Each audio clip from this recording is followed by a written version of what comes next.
Hello बच्चों, कैसे हो आप। आज हम फोर्थ स्टैंडर्ड इंग्लिश का सेकंड चैप्टर करेंगे जिसका नाम है एसोप्स फेबल्स। ठीक है, लेकिन इससे पहले अगर आप इस चैनल पे नए हो तो चैनल को सब्सक्राइब करो और बेल आइकन को प्रेस करो ताकि आपको हमारे नए वीडियोस मिले। और इससे पहले मैंने फर्स्ट चैप्टर करा दिया है, अगर आप नहीं किए हो तो वो पहले कर लो। ठीक है, तो अभी यहां पे देखते हैं एसोप्स फेबल्स। एसोप्स मतलब क्या है? ग्रीक का एक आदमी है जिसका नाम है। फेबल्स मतलब कहानी जो सीख दे। तो ये जो है इसकी कहानी। एसोप्स फेबल मतलब ये आदमी की कहानी।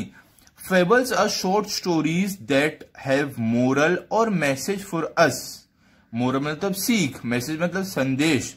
मतलब फेबल्स क्या होते हैं? एक छोटी कहानी होती है। स्टोरी मतलब कहानी जो हमें सीख या तो कोई संदेश दे, कोई मैसेज दे। Something to learn and keep in mind as we grow up. मतलब जो हम सीख उससे ले पाए और अपने दिमाग में रख पाए जब हम बड़े हों। तो ये वैसी टाइप की कहानियां रहती है। Most of the fables have animal character who think and act just like human being. Character मतलब किरदार, एनिमल मतलब जानवर, थिंक मतलब सोचना, ह्यूमन बीइंग मतलब इंसान। ठीक है, तो ये जो कहानियां रहती है, जो फेबल्स है, इसमें क्या रहता है? इसमें ज्यादातर जानवर रहते हैं जो इंसान की तरह सोच सकते हैं, बोल सकते हैं और काम भी कर सकते हैं। ये कहानी में ऐसा रहता है। तभी देखते हैं ये क्या है। It is believed that many of the fables were first told by a wise person called Aesop. मतलब बिलीव मतलब यकीन या विश्वास किया जाता है, वाइज मतलब चालाक। मतलब ये बोला जाता है कि जो पहली ये जो फेबल्स जो कहानी रहती है जिसमें सीख रहती है, पहले किसने बोला था? एसोप जो है ये इंसान ने सबसे पहले बोला था। Aesop lived 100 of years ago in a country called Greece. Live मतलब रहना, 100 मतलब 100 साल जो रहते हैं। 100 of years मतलब 100 साल पहले। मतलब जो ये जो था एसोप, ये 100 साल पहले ग्रीस में रहता था। ये कंट्री है। ठीक है, His stories became so popular that people passes them on from generation to generation. Popular मतलब मशहूर होना, जनरेशन मतलब पीढ़ी। मतलब उसकी जो कहानियां थी, जो इसकी कहानियां थी, वो इतनी फेमस, इतनी मशहूर हुई कि लोग अपनी पीढ़ी से आगे पास करते गए। मतलब कहानियां एक दूसरे को बताते गए।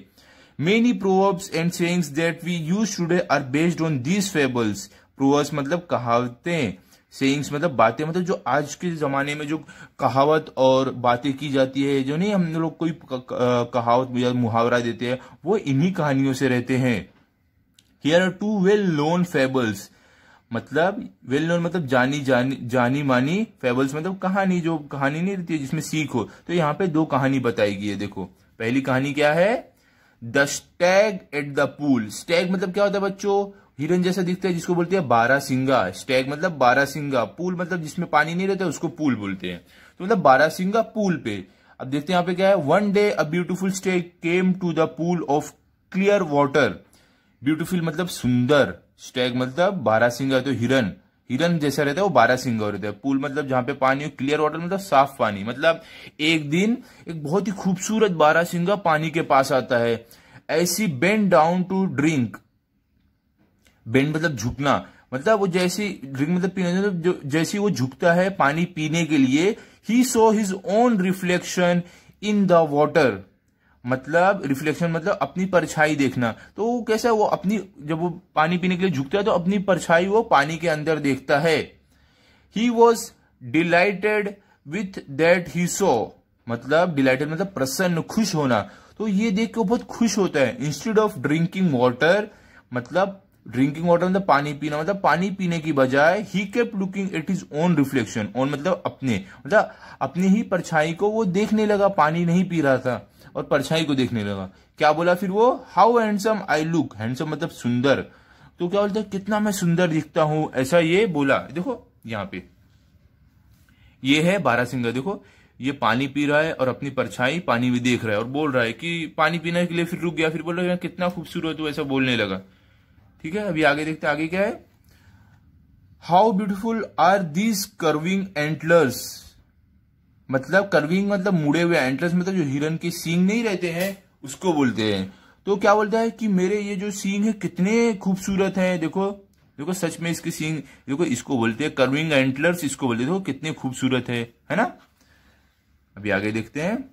How they add to my beauty, how graceful they look. मतलब ऐड मतलब वो क्या करते हैं, उसकी ब्यूटी को और बढ़ाते हैं, उसकी खूबसूरती को और बढ़ाते हैं। ग्रेसफुल मतलब अच्छे, क्योंकि वो कितने अच्छे दिख रहे हैं उसके सींग। ठीक है, अभी आगे क्या लिखा है, then he moved nearer and saw his legs reflected in the pool. Nearer मतलब पास में जाना, लेग्स मतलब पैर। तो वो जो पास में गया पूल के पानी के, तो वो अपने पैर पानी में देखता है, जो पैर की परछाई है वो दिखता है। तो he was quite disgusted. Disgusted मतलब परेशान, तो वो थोड़ा परेशान हो गया।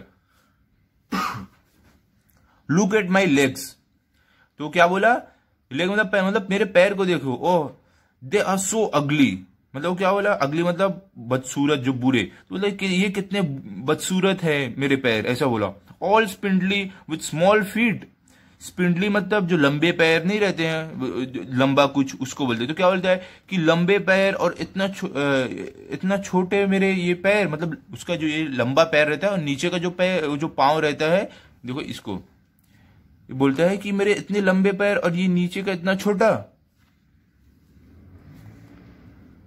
How I wish that nature had given me legs worthy of my straightly antlers, मतलब वो बोलता है स्ट्रेटली एंटलर्स मतलब जो इसके सींग है उसको। तो क्या बोलता है कि ये नेचर ने मुझे कैसे इतने खराब बदसूरत पैर दिए हैं, जो मेरे ये सींग की खूबसूरती घटा रहे हैं, ऐसा बोला। ठीक है, आगे देखते हैं। As he was brooding in this way, brooding मतलब चिंता करना, मतलब जब वो ये सब चिंता कर रहा था, the Stag heard an arrow going swish across the pool. Stag मतलब क्या, वही जो हिरन है, उसने क्या सुना, एरो मतलब तीर, स्विश मतलब आवाज आना, अक्रॉस मतलब एक ओर से दूसरी ओर। तो उसने क्या सुना, जब वो ये सब चिंता कर रहा था, उसने तब क्या सुना कि एक तीर, वो जो पूल है पानी का, जहां पे पानी है, वहां से एक तीर ऐसे गई स्विश करके।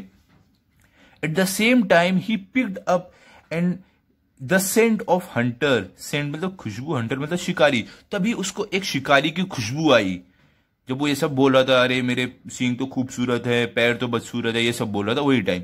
With a quick turn he bounded away, quick मतलब जल्दी, बाउंडेड मतलब भागना, मतलब वो जल्दी से वहां से भाग गया।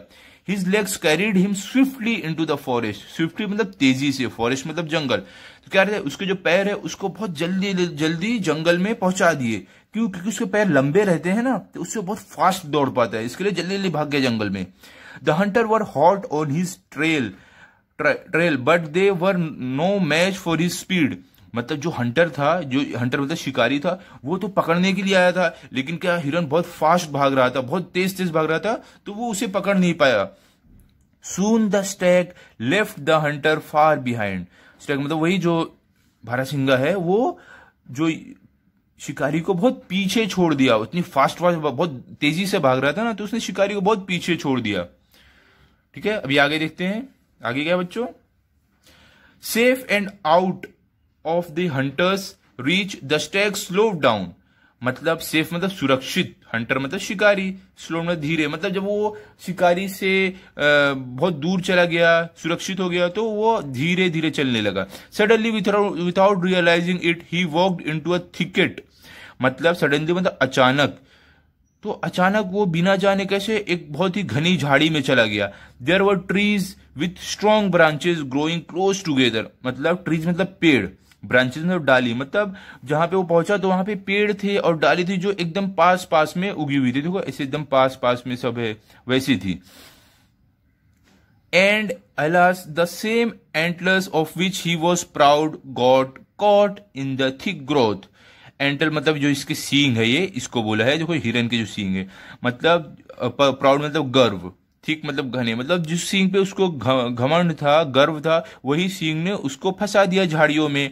The stag tried to shake himself free, मतलब जो ये है, ये जो बारहसिंगा, ये शेक मतलब हिलाना, फ्री मतलब आजाद होना, तो ये अपने आप को बहुत हिलाया ताकि वो इसमें से निकल जाए, देखो फंस गया है ना, तो इसमें से निकलना चाहता है।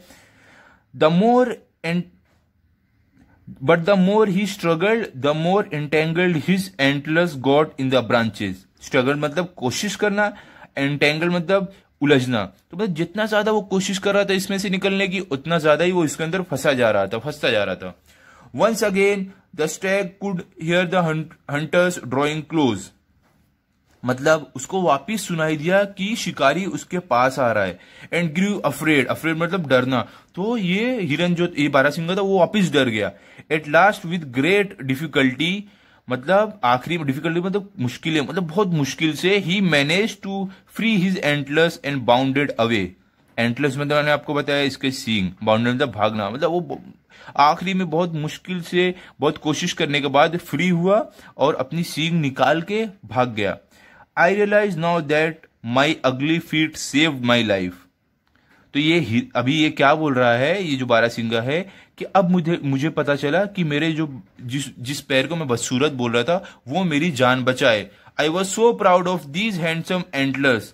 तो क्या बोला, हैंडसम एंटलर्स मतलब खूबसूरत सींग, प्राउड मतलब गर्व, मतलब बोल रहा है कि जिस सींग पे मुझे इतना ज्यादा गर्व था, but they would not have been the cause of my death, but they would have been the cause of my death, मतलब जिस सींग पे इसे गर्व था, खूबसूरत सींग पे, वही उसके मौत का कारण बनती, क्योंकि वो फंस गया था। अगर वो फंसा रहता तो शिकारी आके उसे पकड़ लेता, तो गोली मार देता ताकि वो उसको ले जा पाए। लेकिन जिस पैर को ये क्या समझ रहा था कि बदसूरत है, वही पैर उसकी जान बचाए। Very often we dislike the very things that are most useful to us, मतलब वेरी ऑफन मतलब जल्द, डिसलाइक मतलब नापसंद करना, यूजफुल मतलब काम। मतलब हम बहुत जल्द ही जो हमारी काम की चीजें रहते हैं हम उसे नापसंद करते हैं कि ये अच्छी नहीं है। ठीक है बच्चों, जैसे कि आपको मम्मी पापा बोल दिया पढ़ने के लिए, तो आप लोग कैसे पढ़ाई करने का मन नहीं करता है, लेकिन ये आपके अच्छे के लिए है। ठीक है, आगे जाके ये आपको बहुत काम आएगा। ठीक है, यहाँ पे ये कंप्लीट होगा। इससे हमें यही सीख मिलती है कि जो चीज हमें बुरी लगती है जरूरी नहीं है वो हमारे बुरे के लिए, वो हमारे अच्छे के लिए भी होती है। ठीक है बच्चों, अभी आगे देखते हैं, आगे क्या है। द डॉग इन द मैंगर, ये सेकंड है, ये सेकंड फेबल्स है। ठीक है, डॉग मतलब कुत्ता, मैंगर मतलब एक बॉक्स रहता है जिसमें गाय या भैंस या बैल का चारा रखा जाता है, उसको बोलते हैं। तो यहाँ पे क्या, once a dog was looking for a nice and comfortable place to lie down. Comfortable मतलब आरामदायक, लाई मतलब लेटना, डॉग मतलब कुत्ता, मतलब एक बार एक कुत्ता एक आरामदायक जगह ढूंढ रहा था जहां पे वो सो सके। He came to the manger of an ox and jumped on to the hay to rest. Manger मतलब वही जिसमें गाय बैल का खाना रखते हैं, ऑक्स मतलब बैल, जम्प मतलब कूदना, हे मतलब क्या होता है, चारा या घास, रेस्ट मतलब आराम करना। मतलब ये जो कुत्ता है वो आया तो उसने क्या ढूंढा कि उसने जिसमें नहीं खाना खाते हैं गाय या भैंस, आया वो उसको मिला तो उसमें वो जंप करके गया और जो घास फूस रखी थी खाने के लिए बैल की उसमें जाके सो गया, लेट गया। It was very hot afternoon, afternoon मतलब दोपहर, मतलब ये बहुत ही गर्म दोपहर थी। After while the ox returned from the field, ox मतलब बैल, रिटर्न मतलब वापस आना, फील्ड मतलब खेत। तो कुछ टाइम बाद जो बैल था वो अपने खेत से वापिस आया। He had worked hard in the hot sun and was now quite hungry. Work मतलब काम करना, हार्ड मतलब मेहनत, सन मतलब सूरज, हंग्री मतलब भूखा। तो कैसा था, उसने खेत में बहुत मेहनत किया था और वो बहुत भूखा था। He stood in his stall and was planning to eat the hay, मतलब स्टूड मतलब खड़े होना, स्टॉल मतलब जो जगह पर है, प्लानिंग मतलब योजना। तो वो खड़ा हुआ और क्या सोचा कि अब मैं अपना चारा खाऊंगा जो घास फूस है। That was put in the manger for him, जो उसके बॉक्स में रखा हुआ था वो सोचा इसको मैं खाऊंगा।